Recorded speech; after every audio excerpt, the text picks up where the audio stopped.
Aujourd'hui, le dernier jour de la fête des tabernacles, je rends grâce et gloire à Père Céleste et à Mère Céleste de nous avoir permis de célébrer cette sainte fête. J'espère que vous recevrez beaucoup de bénédictions du Saint-Esprit et de la fête. Aujourd'hui, le dernier jour de la fête des tabernacles, partageons la parole de Dieu avec un sermon intitulé « La bénédiction du Saint-Esprit de Dieu ». D'abord, voyons Lévitique, chapitre 23, verset 33. L'Éternel parla à Moïse et dit « Parle aux enfants d'Israël et dis, le 15e jour de ce 7e mois, ce sera la fête des tabernacles, en l'honneur de l'Éternel, pendant 7 jours. Le premier jour, il y aura une sainte convocation. Vous ne ferez aucune œuvre servile. Pendant 7 jours, vous offrirez à l'Éternel des sacrifices consumés par le feu. Le 8e jour, aujourd'hui et ce 8e jour, vous aurez une sainte convocation et vous offrirez à l'Éternel des sacrifices consumés par le feu. Ce sera une assemblée solennelle. Vous ne ferez aucune œuvre servile. Le premier jour et le dernier jour de la fête des tabernacles sont considérés comme des jours très importants dans l'Ancien Testament. Voyons les prophéties sur le dernier jour de la fête des tabernacles qui sert d'ombre et sa réalité accomplie dans le Nouveau Testament. Regardons Jean, chapitre 7, verset 1. Après cela, Jésus parcourait la Galilée, car il ne voulait pas séjourner en Judée, parce que les Juifs cherchaient à le faire mourir. Or, la fête des Juifs, la fête des tabernacles, était proche. Passons au verset 14. Vers le milieu de la fête, c'était presque vers le milieu de la fête des tabernacles. Passons au verset 37.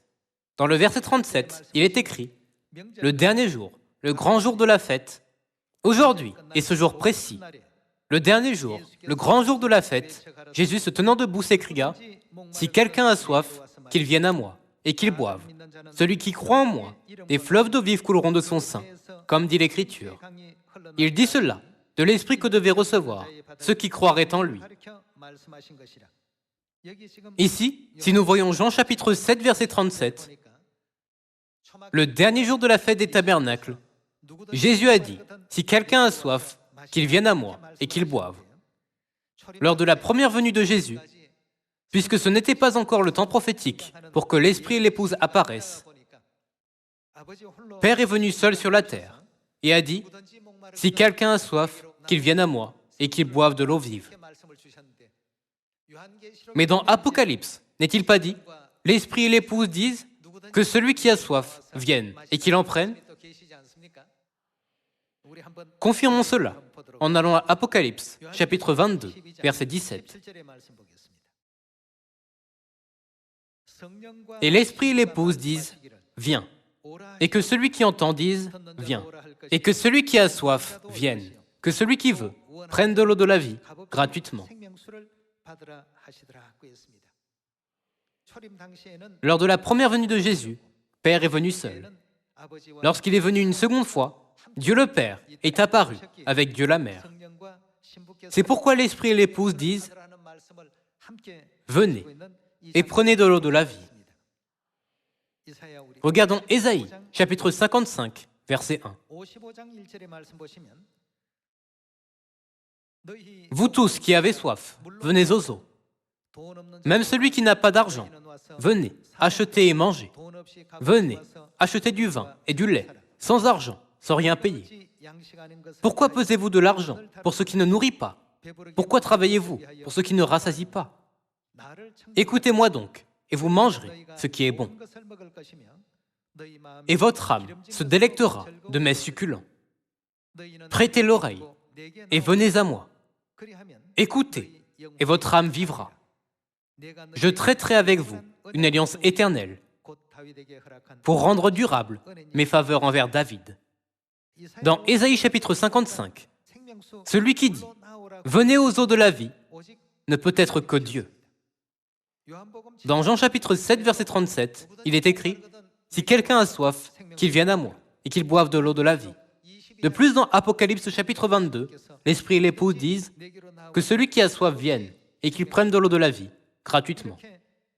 Par conséquent, celui qui dit « Venez aux eaux de la vie » ne peut être personne d'autre que Dieu. Cela ne veut-il pas dire que seul Dieu peut donner l'eau de la vie à ses enfants? Continuons avec Apocalypse chapitre 21.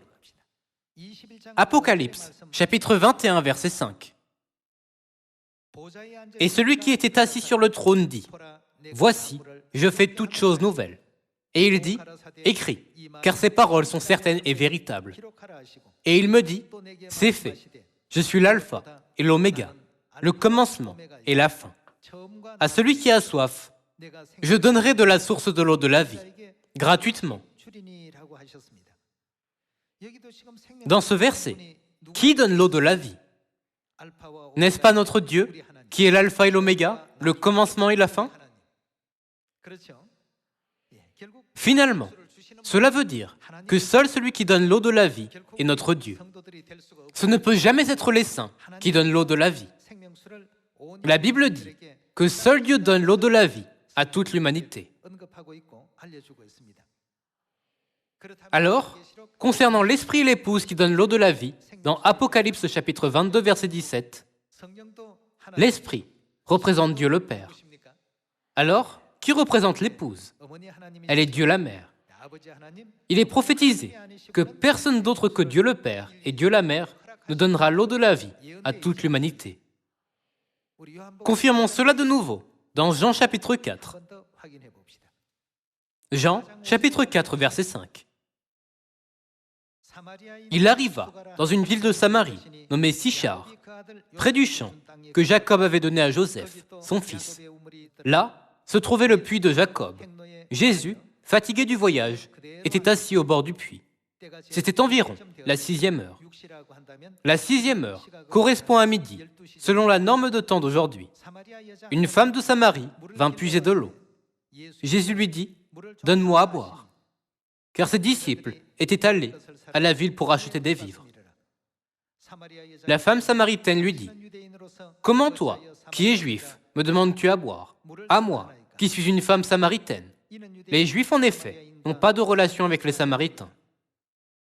Jésus lui répondit, « Si tu connaissais le don de Dieu, et qui est celui qui te dit, « Donne-moi à boire », tu lui aurais toi-même demandé à boire, et il t'aurait donné de l'eau vive. » Ici, dans le verset 10, nous pouvons voir un message très important.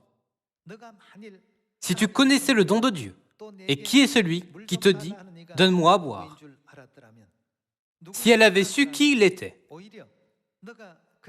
qu'aurait-elle fait? Tu lui aurais toi-même demandé à boire, et il t'aurait donné de l'eau vive. Encore une fois, cela ne veut-il pas dire qu'il n'y a personne d'autre que Dieu qui peut nous donner l'eau de la vie? À travers cela, nous pouvons réaliser que seul Dieu peut nous donner l'eau de la vie. Mais dans Apocalypse chapitre 22, verset 17, nous pouvons voir que l'Esprit et l'épouse donnent l'eau de la vie. Par conséquent, l'Esprit et l'épouse ne sont-ils pas notre Dieu? Ils sont vraiment notre Dieu éternel, Dieu le Père et Dieu la Mère. Maintenant, en ce qui concerne la relation entre la fête des tabernacles et l'eau de la vie, regardons Zacharie, chapitre 14, verset 16. Tous ceux qui resteront de toutes les nations venus contre Jérusalem monteront chaque année pour adorer le roi, l'Éternel des armées, et pour célébrer la fête des tabernacles. S'il y a des familles de la terre qui ne montent pas à Jérusalem pour adorer le roi, l'Éternel des armées, qu'est-ce qui ne tombera pas sur elles? Que désigne la pluie? Prophétiquement, elle désigne le Saint-Esprit. La pluie ne tombera pas sur elle. Si la famille d'Égypte ne monte pas, si elle ne vient pas, la pluie ne tombera pas sur elle. Elle sera frappée de la plaie dont l'Éternel frappera les nations qui ne monteront pas pour célébrer la fête des tabernacles. Ce sera le châtiment de l'Égypte, le châtiment de toutes les nations qui ne monteront pas pour célébrer la fête des tabernacles. Qu'est-ce que nous pouvons recevoir lors de la fête des tabernacles? La fête qui est étroitement liée à l'eau vive et au Saint-Esprit est la fête des tabernacles. La fête des tabernacles n'a-t-elle pas été accordée aux Israélites par Dieu afin qu'ils célèbrent la construction du temple? Ainsi, le tabernacle et la fête des tabernacles sont étroitement liés. Confirmons comment le tabernacle, l'eau vive et la fête des tabernacles sont tous étroitement liés dans Ézéchiel, chapitre 47. Regardons Ézéchiel, chapitre 47, verset 1. Il me ramena vers la porte de la maison, et voici, de l'eau sortait sous le seuil de la maison, à l'orient, car la face de la maison était à l'orient. L'eau descendait sous le côté droit de la maison, au midi de l'autel. Ici, il est écrit « L'eau sortait de la maison, soit du temple ». Lire cette seule partie ne suffit pas pour comprendre ce qu'est cette eau. Mais si nous lisons les versets suivants, nous pouvons comprendre que l'eau de la vie coule du temple. Continuons avec le verset 2. Il me conduisit par le chemin de la porte septentrionale, et il me fit faire le tour, par dehors, jusqu'à l'extérieur de la porte orientale. Et voici, l'eau coulait du côté droit. Lorsque l'homme s'avança vers l'Orient, il avait dans la main un cordeau, et il mesura 1000 coudées. Il me fit traverser l'eau, et j'avais de l'eau jusqu'aux chevilles. Il mesura encore 1000 coudées, et me fit traverser l'eau, et j'avais de l'eau jusqu'aux genoux. Et il mesura encore 1000 coudées, et me fit traverser, et j'avais de l'eau jusqu'aux reins. Il mesura encore 1000 coudées, c'était un torrent que je ne pouvais traverser, car l'eau était si profonde qu'il fallait y nager. C'était un torrent qu'on ne pouvait traverser. Il me dit, « As-tu vu, fils de l'homme ?» Et il me ramena au bord du torrent. Quand il m'eut ramené, voici, il y avait sur le bord du torrent beaucoup d'arbres de chaque côté. Il me dit, « Cette eau coulera vers le district oriental, descendra dans la plaine et entrera dans la mer. Lorsqu'elle se sera jetée dans la mer, les eaux de la mer deviendront saines. Tout être vivant qui se meut vivra partout où le torrent coulera. Et il y aura une grande quantité de poissons, car là où cette eau arrivera, les eaux deviendront saines. Et que se passera-t-il là où le torrent parviendra? Tout vivra, partout où parviendra le torrent. Alors, quelle est cette eau? Puisque tout vivra partout où parviendra le torrent, cette eau n'est-elle pas l'eau de la vie? Selon vous, quel devrait être le nom de ce torrent? C'est le torrent de l'eau de la vie. Et tout vivra, partout où parviendra le torrent. Voyons le verset 10. Des pêcheurs se tiendront sur ses bords. Depuis En-Guédi jusqu'à En-Églaïm, on étendra les filets. Il y aura des poissons de diverses espèces, comme les poissons de la grande mer, et ils seront très nombreux. Ces marais et ces fosses ne seront point assainis, ils seront abandonnés au sel. Sur le torrent, sur ses bords de chaque côté, croîtront toutes sortes d'arbres fruitiers. Leur feuillage ne se flétrira point, et leurs fruits n'auront point de fin. Ils mûriront tous les mois, parce que les eaux sortiront d'où? Du sanctuaire. Leurs fruits serviront de nourriture, et leurs feuilles de remède. L'eau de la vie sauve toute l'humanité. D'où sort-elle? Elle sort du sanctuaire. Grâce à l'eau de la vie, partout où l'eau coule, tous ceux qui sont mourants en viennent à vivre. Dans Ézéchiel chapitre 47, il est écrit que l'eau sort du sanctuaire. À travers ce verset, Dieu nous donne un indice très important. Allons à Zacharie, chapitre 14. Zacharie, chapitre 14, verset 7. Ce sera un jour unique, connu de l'Éternel, et qui ne sera ni jour ni nuit. Mais vers le soir, la lumière paraîtra. En ce jour-là, des eaux vives sortiront d'où? De Jérusalem. D'où Ézéchiel chapitre 47 dit-il que l'eau sort? Le sanctuaire et Jérusalem ont une relation très importante. Essentiellement, les deux mots ont la même signification. Dieu révèle la réalité du sanctuaire dans Zacharie, chapitre 14, verset 8.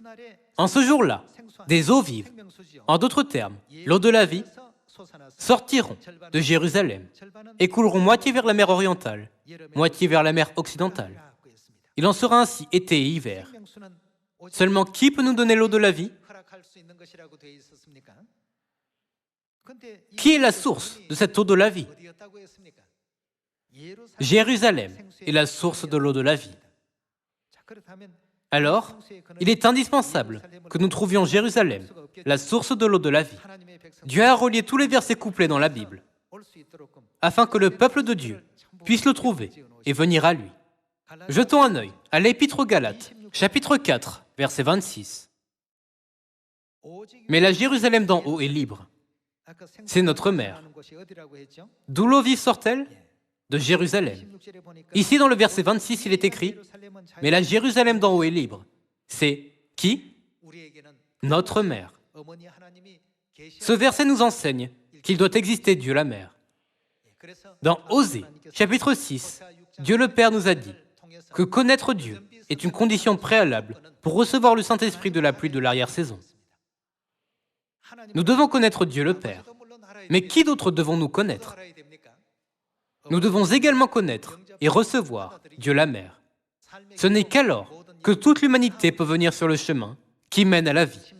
Lorsque les âmes des gens ont soif et sont affligées, peinées et épuisées, vers qui doivent-elles aller pour trouver du réconfort et du repos? Elles doivent venir à Jérusalem, notre Mère céleste. N'est-il pas prophétisé dans Ésaïe que nous pouvons être consolés par Mère céleste et que nous pouvons jouir de la paix et du repos? Ésaïe, chapitre 66, verset 10. Réjouissez-vous avec Jérusalem. Faites d'elle le sujet de votre allégresse, vous tous qui l'aimez. Qui est Jérusalem? Notre Mère céleste. Vous tous qui aimez Jérusalem. Tressaillez avec elle de joie, vous tous qui menez deuil sur elle, afin que vous soyez nourris et rassasiés du lait de ses consolations, afin que vous savouriez avec bonheur la plénitude de sa gloire. Où pouvons-nous trouver du réconfort? À Jérusalem. C'est pourquoi, chaque fois que les Israélites étaient confrontés à une situation difficile, ils priaient toujours vers Jérusalem et adoraient également Dieu dans Jérusalem. Comme nous pouvons le voir dans la Bible, c'était leur coutume pendant des milliers d'années. Regardons le verset 12. « Car ainsi parle l'Éternel. Voici, je dirigerai vers elle la paix comme un fleuve, et la gloire des nations comme un torrent débordé. Et vous serez allaités, vous serez portés sur les bras, et caressés sur les genoux. Comme un homme que sa mère console, ainsi je vous consolerai. Vous serez consolés dans Jérusalem. Vous le verrez, et votre cœur sera dans la joie, et vos os reprendront de la vigueur comme l'herbe. L'Éternel manifestera sa puissance envers ses serviteurs, mais il fera sentir sa colère à ses ennemis. Ce n'est que lorsque nous trouvons Mère Céleste et réalisons qui elle est que nous pouvons être sauvés de la mort éternelle et passer à la vie.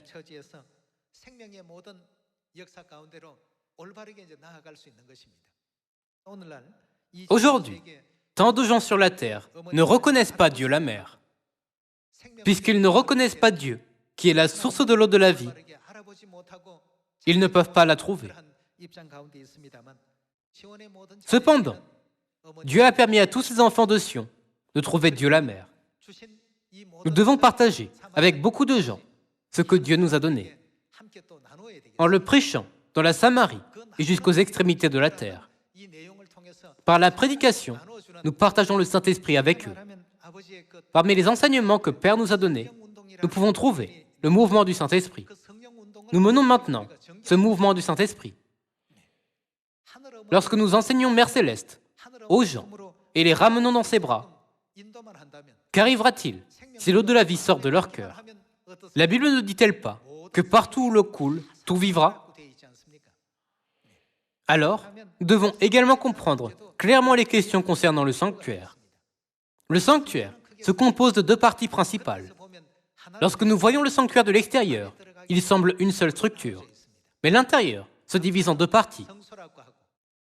La Bible nous enseigne que la première partie est appelée le lieu saint, et la deuxième partie, le lieu très saint.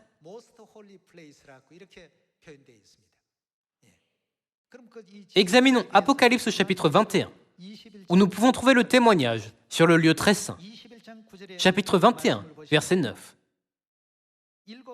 Puis, un des 7 anges qui tenait les 7 coupes remplies des 7 derniers fléaux vint, et il m'adressa la parole en disant, « Viens, je te montrerai l'épouse, la femme de l'agneau. »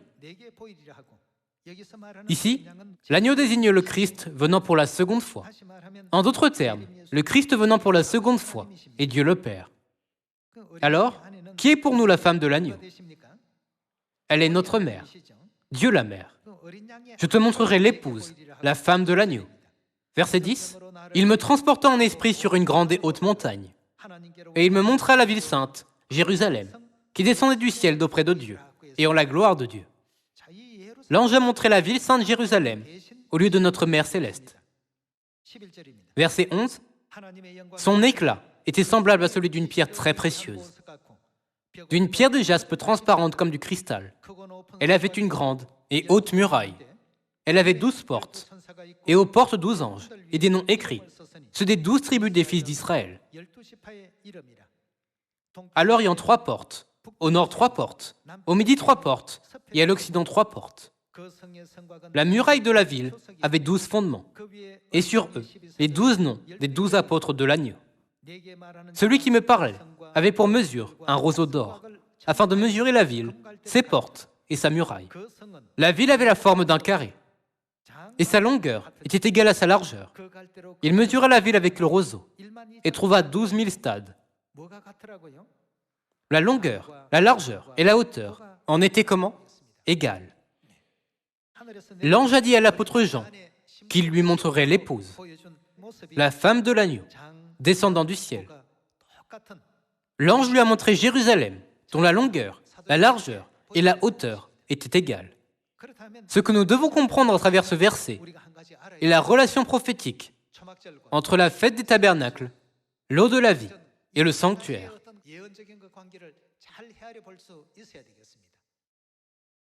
Dieu a montré à l'apôtre Jean Jérusalem, dont la longueur, la largeur et la hauteur étaient égales. Cela contient une certaine volonté de Dieu. Découvrons quelle est cette volonté de Dieu dans 1er Roi, chapitre 6. Chapitre 6, verset 14. Après avoir achevé de bâtir la maison, ici, la maison désigne le temple. Regardons le verset 15. Salomon en revêtit intérieurement les murs de planches de cèdre, depuis le sol jusqu'au plafond. Il revêtit ainsi de bois l'intérieur. Il couvrit le sol de la maison de planches de cyprès. Il revêtit de planches de cèdre les 20 coudées du fond de la maison, depuis le sol jusqu'au haut des murs. Et il réserva cet espace pour en faire le sanctuaire, le lieu très saint. Les 40 coudées sur le devant formaient la maison, c'est-à-dire le temple. Le temple était appelé la maison et se trouvait vers l'extérieur. Et le lieu très saint, le sanctuaire, se trouvait au cœur du temple. Les 40 coudées sur le devant formaient la maison, c'est-à-dire le temple. Le bois de cèdre à l'intérieur de la maison offrait des sculptures de colocyntes et de fleurs épanouies. Tout était de cèdre, on ne voyait aucune pierre. Salomon établit le sanctuaire à l'intérieur, au milieu de la maison, pour y placer l'arche de l'alliance de l'Éternel. Le sanctuaire, le lieu très saint, avait combien de coudées? 20 coudées de longueur, 20 coudées de largeur et 20 coudées de hauteur. Le lieu très saint a été conçu pour être égal en longueur, largeur et hauteur. Dieu a montré à Moïse la disposition et lui a dit de construire le tabernacle d'après le modèle qu'il lui avait montré. Il n'y a pas d'autre lieu que le lieu très saint, où la longueur, la largeur et la hauteur sont égales. Alors, à qui se réfère le lieu très saint, selon la vision de l'apôtre Jean dans Apocalypse chapitre 21? Il se réfère à Jérusalem. Que dit Galates chapitre 4 de la Jérusalem d'en haut? Elle est notre mère, le lieu très saint et le lieu le plus sacré du sanctuaire. Pourquoi Père a-t-il dit « Je suis mère » ? N'est-ce pas quelque chose d'important à réfléchir? Élisée a suivi Élie, Josué a suivi Moïse, Pierre a suivi Jésus, et je suis mère. Aujourd'hui, pensons de nouveau à la raison pour laquelle Père l'a dit. Nous devons également pouvoir dire « Nous aussi suivrons Mère ». Avec ce genre de foi, suivons Mère jusqu'à la fin et accomplissons l'évangélisation mondiale afin que nous puissions tous entrer dans le royaume éternel des cieux. Selon Ézéchiel, que se passera-t-il partout où la vérité sur Mère est prêchée? Tout vivra. En cette fête des tabernacles, n'est-il pas important que nous réalisions qui est la source de l'eau de la vie? Ézéchiel chapitre 47 dit que l'eau de la vie sort du sanctuaire.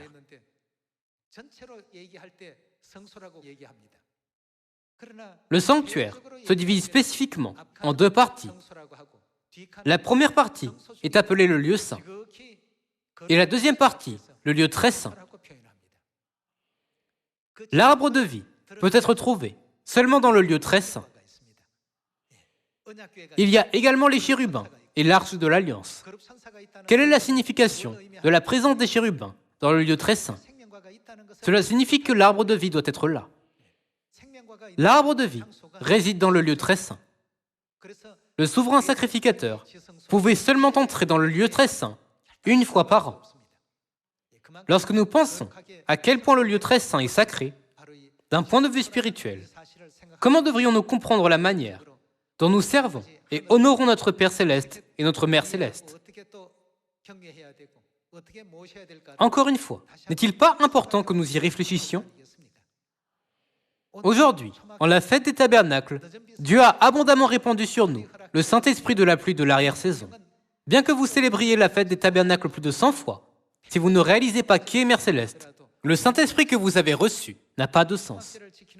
Père a enseigné à ses enfants qui célèbrent la fête des tabernacles, Mère céleste, la source de l'eau de la vie, en disant « Moi aussi, je suis mère ». Aujourd'hui, ruminons la raison pour laquelle Père nous a donné cet enseignement. Et suivons l'Esprit et l'Épouse qui nous donnent l'eau de la vie, partout où ils nous conduisent, jusqu'à la fin. Père et Mère, je vous demande d'accorder les bénédictions du Saint-Esprit à tous vos enfants de Sion et de nous permettre de porter les beaux fruits du Saint-Esprit. Maintenant, je conclus le sermon d'aujourd'hui. Merci beaucoup.